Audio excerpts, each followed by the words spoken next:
तो चिंतन प्रधान बनो, नाम प्रधान बनो। कीर्ति शर्मा जी, खंडवा से। पूज्य गुरुदेव भगवान के चरणों में कोटि कोटि नमन। श्री हरिवंश गुरु जी। गुरुदेव, जैसे कि आप कहते हो जब कोई इस मार्ग पर दृढ़ता से चलता है तो उसे माया खींच लेती है। गुरुदेव, मेरे साथ भी कुछ ऐसा ही हो रहा है, परंतु मैं इस माया में फंसना नहीं चाहती। गुरुदेव, कृपया मुझे इस माया से बचाकर अपने शरण में ले लीजिए। भगवान स्वयं कहते हैं कि देवी हे सा गुणमयी मम माया दुरत्या मामेव ए प्रपद्यन्ते।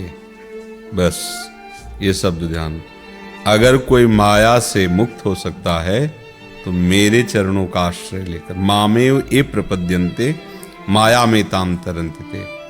भगवान की दासी है माया।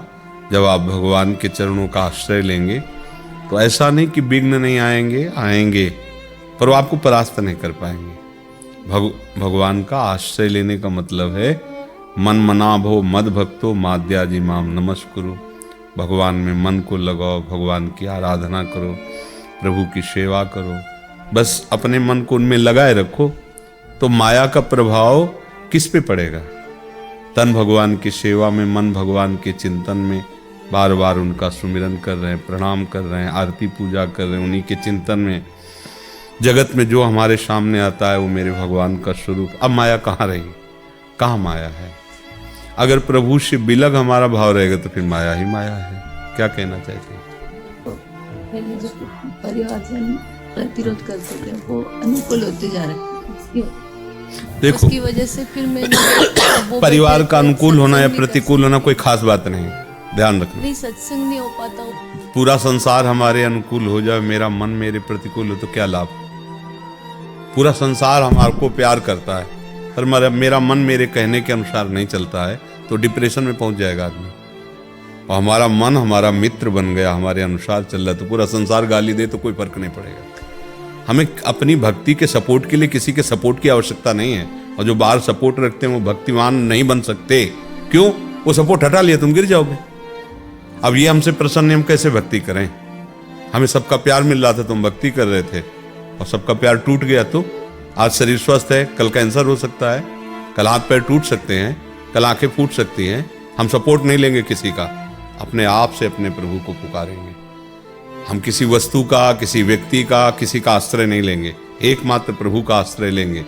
और जब प्रभु का आश्रय ले लिया तो प्रभु है सत, और उनका संग करने का मतलब सत्संग। प्रभु के सिवा जो भी संग कर रहे हो सब असत संग है। ये शरीर असत है, ये दृश्य असत है, सत्य है तो प्रभु। संत संग का मतलब क्या होता है? सत्य संग। नाम सत्य है, रूप सत्य है, लीला सत्य है, धाम सत्य है, उसका चिंतन करो। अगर सहज में आपको रोज सत्संग मिल रहा है, बैठने को अच्छा है, नहीं मिल रहा है, आप गृहस्थी में हो, आप दूर देश में रहते हो, तो आप जो गुरुदेव के वचन सुने उसके अनुसार चल। राधा राधा राधा, इससे बड़ा सत्य और क्या हो सकता है? हर समय राधा राधा राधा राधा राधा, बस सब सत्संग का सार हो गया। समझ रहे हैं आप? गुरुदेव, वो जब पास में बैठते परिवारजन तो निंदा होती है गुरुदेव, और फिर आपकी आज्ञा का उल्लंघन होता है। किसी से निंदा की चर्चा नहीं करना। और रुई रख लो, रुई कान में ऐसे लगा लिया, ऊपर से कपड़ा ढक लिया। अगर अब कौन क्या बोल रहा है अंदर से, राधा राधा राधा राधा राधा, ना तुम्हें उत्तर देना है ना सुनना है, खत्म किया। गुरुदेव, वो आप कहते हो ना कि अपनी भक्ति का उजागर नहीं करना किसी के सामने, इस वजह से डरती हूँ कि आप। देखो, उजागर करने का मतलब हमें नाटक नहीं करना, पर हम नाम कीर्तन कर रहे हैं तो कोई सुन रहा सुने, हम दिखाने के लिए नहीं कर रहे। भाव है अंदर का केवल इसमें। अगर दिखाने की भावना में तो भक्ति नाटक हो गई। अगर प्रभु के लिए तो हम रोएंगे, गाएंगे, नाचेंगे, हंसेंगे, खेलेंगे। अब हम ऐसा तो नहीं कि दिखावा से हटने के लिए हम भक्ति के प्रगट स्वरूप को ही मिटा दें कि हम तिलक न लगाए, हम कंठी न लगाए, हम माला नहीं जपें। देखो, अलग अलग परिस्थितियों से अलग अलग व्यक्ति की उपासना में उसको उपदेश दिया जाता है, सार्वजनिक उपदेश नहीं होता।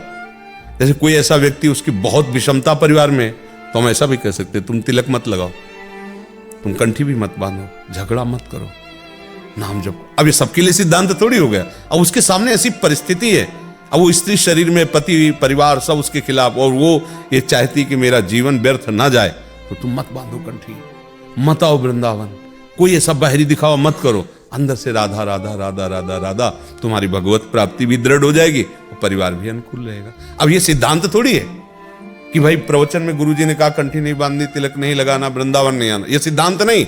ये पर्सनल उसकी दवा है, उस उपासक की, जिसके सामने ऐसी परिस्थिति है। तो ये बात देखनी कि हम कब कहाँ किसको किस लिए उपदेश दे रहे हैं। तो उसको अगर अपने में उतारना है तो अपनी परिस्थिति से प्रश्न करना होगा कि हमारे लिए उस बात को कैसे लाया जाए। तो ऐसा नहीं कि सबके लिए एक ही उपदेश है। हाँ, नाम जप करो सबके लिए एक जैसा है, भगवत भक्ति करो सबके लिए एक बात, लेकिन आपकी परिस्थिति क्या है फिर उसके अनुसार देखना हो। मान लो परिवार के जन संतों की निंदा करते हैं, भक्तों की निंदा करते हैं, अब उनसे वैर तो नहीं कर सकते कि हम लड़ाई झगड़ा करें, तो फिर मुश्किल हो जाएगा। अपने को बचाना है, राधा उनको खुद पता चलने लगेगा कि इसके ऊपर कोई असर नहीं हो रहा, अपनी मस्ती में उनसे भी भगवत व्यवहार करना, आपको उनकी भी निंदा नहीं करनी, चतुरता पूर्वक रहना है। अगर आप ये चतुराई नहीं करोगे तो फिर आपकी भक्ति बाधित हो जाएगी, परेशान हो जाओगे आप। परिवार के लोग हैं, वो जीने नहीं देंगे तो आपका अशांति हृदय हो जाएगा, फिर ठीक नहीं। स्त्री शरीर कहाँ जाओगे, शांत गंभीर, और निंदा कर रहे हैं तो राधा राधा राधा, और अंदर भावना रखो, हे प्रभु आप चाहे जितनी परीक्षा ले लो, हमारी बुद्धि आपसे हटने वाली नहीं। नमन शर्मा जी।